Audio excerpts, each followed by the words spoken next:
How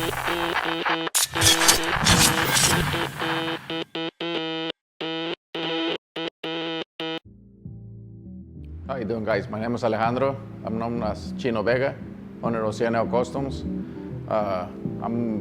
Since 2018, I'm been in charge of Double Trouble, which is the champion from 2018, 2019, and we're trying to do something new for this coming year.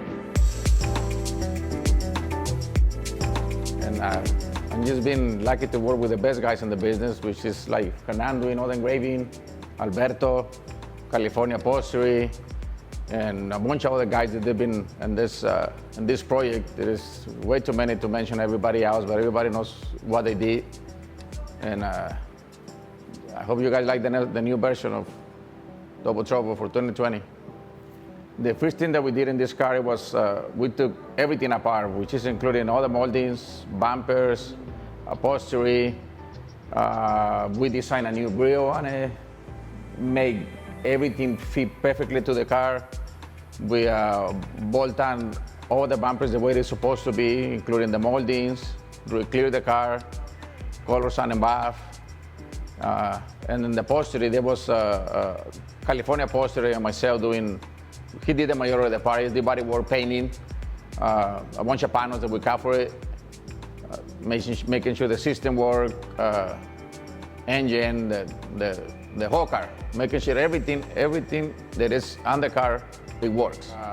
I took over this car right after the 2018 Car of the Year. And they brought him into the shop. And that's when we did the whole upholstery. Everything got it done brand new. Everything that you see in the front and the grill, and the back, we put a bumper key, bumper guards, spotlights, make sure all the windows, system, just make sure everything work on it. Well, this is the thing, with these cars, you never stop. You never stop with these cars. A lot of people think like, what else can you do on it? The way I see it, I have 5, 6 different things that I can do the next time that I get the car. So even if you see it for this upcoming year, it won't be done. We have something else on our sleeve that we can make it better for the next show. That's the biggest question. No, yeah. Like every time that we go out, they always ask you like, so what else can you do on it? It's in a show car, it's always something to improve in every single angle. I've been doing this since the late 80s, and I've never seen a car that is perfect, which it gives you an allowance to improve. And that's every single car. I don't care how clean your car it is, you have something wrong on it that it can be improved. Well, like everybody else, when I was young, I was kind of doing things that I wasn't supposed to. And that's basically what it led me to be into the lowrider scene. I opened a shop in early 90s, and it was nothing but hydraulics. We used to compete professionally as a hoppers, which everybody calling a hoppers. We used to have a luxury that we broke like, I think about 10 world records. And we did our own car, which the name is Orgullo Mexicano, that it was, we started competing early 2000s. And we never made it to compete. That car, it was just to make something different because we were getting tired of the hoppers. So we made that car, and we went to Portland just to go to our regular show. We show up at Monte Carlo, and after a sudden, that Monte Carlo that we made just for a show, he won the car that he was the current champion, which was Evo 63. And the judges came up to me and said, like, do you know what you guys did? Like, no, what happened? You guys beat the car of the year. I'm like, what do you mean? Yeah, you guys beat it with your car. And we're like, okay, cool, that's nice. And so after that, me and my brother got out and we're like, okay, let's make more things because we weren't ready to compete and we be the champion. That means we have a chance to do something. And we didn't know how far can you go into building cars like that. And we actually started working in the car and did a bunch of crazy stuff that it was never done before.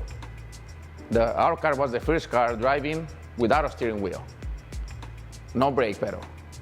Everything was electronic on it. And that was early in the 2000s, like 2001, 2002. So when you see a lot of people saying like, oh, you know, look at, we paint my transmission, we did that. our transmission was engraved and close to like 2003 around there. And it was a handmade frame, completely handmade. We didn't buy no parts besides the metal. It was all made by hand.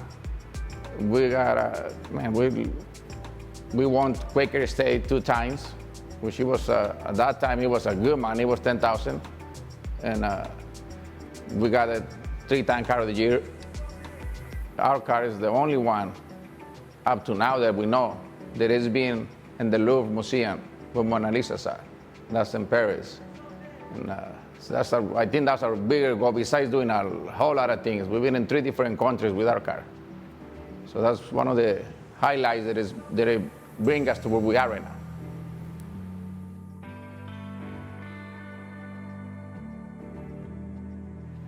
When I got to this country, I remember I grew up in Pacoima, which is a really rough neighborhood back in the days. Right now it's okay.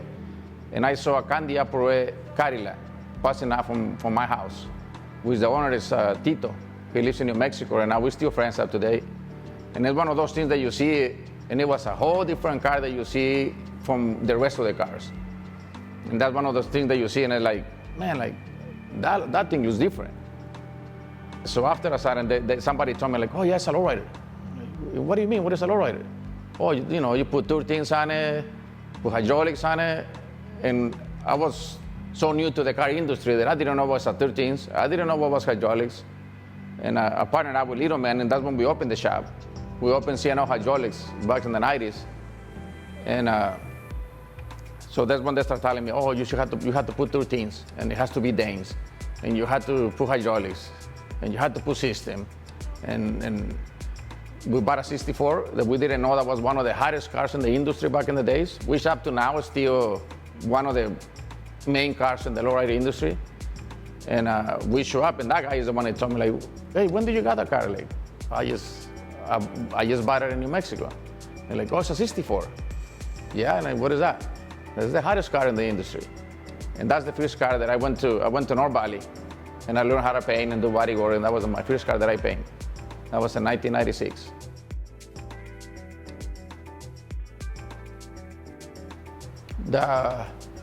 The first guy that painted our car, his name is Stoker. Well, they call him Stoker. His name is Carlos. Right now, he's still a painter, but he does more of I think he works for the studios right now. And he was the one that painted the Orgullo Mexicano at the beginning, which that's the one that it put us into there. And it was little by little that sometimes they didn't have the time to show up. They couldn't do their lines. And that's how you start doing, your own little things, your own body work, your own custom work.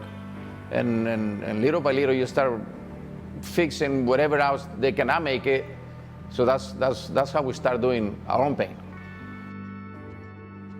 To me, this is like, I get bored at home or whatever, or like my kids are playing right now soccer, I come to the shop. It's not, you don't feel the pressure of coming here to get a check. This is my hobby, and I get lucky enough to get paid for it. Well, I hope you guys like everything, and I'm Chino Vega. I'm the owner of Chino Customs. Thank you guys for watching.